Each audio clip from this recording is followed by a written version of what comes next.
कि आज सुरनकोट में जो है आर्मी की तरफ से Pir Panjal winter festival organise किया था। उसमें हमारे सन ऑफ द साइल जिनका ताल्लुक़ सुरनकोट से ही है और अब वो पंजाब में रहते हैं, विवेक वर्मा साहब, जो जिन पे हमें फ़ख्र है कि वो मैंने जैसे कहा कि सन ऑफ द साइल हैं और खुशदेव वर्मा साहब के वो भतीजे हैं। उनका बहुत बड़ा कंट्रीब्यूशन है, सोशल वर्क है उनका और पूरे हिंदुस्तान में जो है उनका काम है, माना जाता है।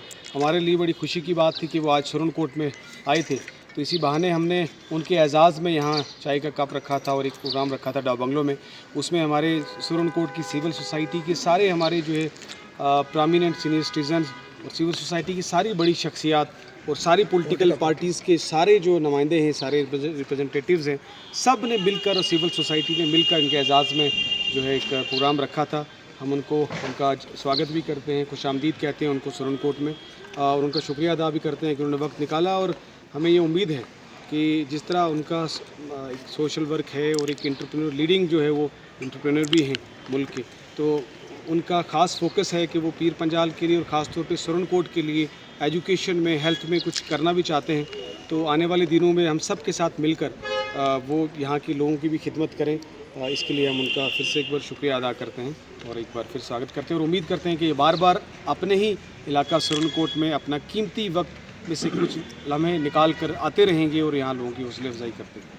सारी जो है उन्होंने विवेक साहब ने बहुत सारे फीडबैक लिया है हम सब से बात करके, और भी यहाँ पे लोकल एडमिनिस्ट्रेशन से बात करके फीडबैक लिया है कि क्या क्या करने की ज़रूरत है।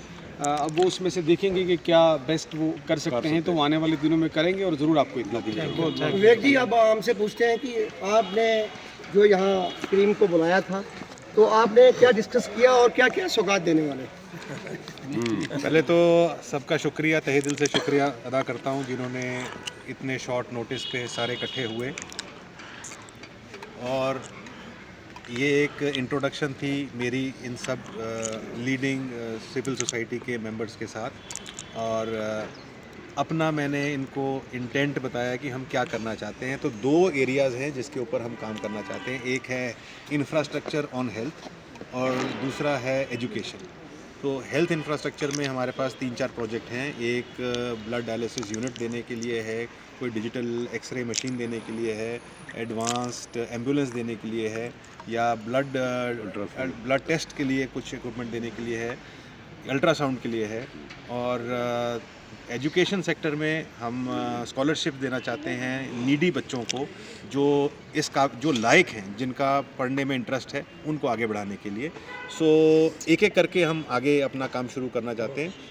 तो लेट अस सी, पहले हेल्थ के लिए हम क्या करें। हमने आर्मी से बात की है कि अगर वो हमको एक कमरा दे दें पोठा उनके एमएच में, तो हम इमीडिएटली 2 ब्लड डायलिसिस यूनिट्स वहाँ इंस्टॉल करना चाहते हैं। ये हमारा इमीडिएट फेज़ 1 हम करेंगे।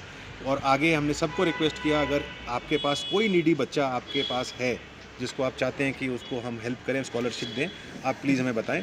हमको बहुत खुशी होगी उनको सपोर्ट करने के लिए। और मैं चाहता हूं कि बिकॉज हमारा परिवार सुरनकोट हाड़ी मलोट के इलाके से निकल के बाहर गया है, हम वापस आके अपने इस इलाके के लिए कुछ अगर खिदमत कर सकें तो हमें बहुत खुशी होगी। आप सबका बहुत बहुत शुक्रिया आने के लिए। Thank you.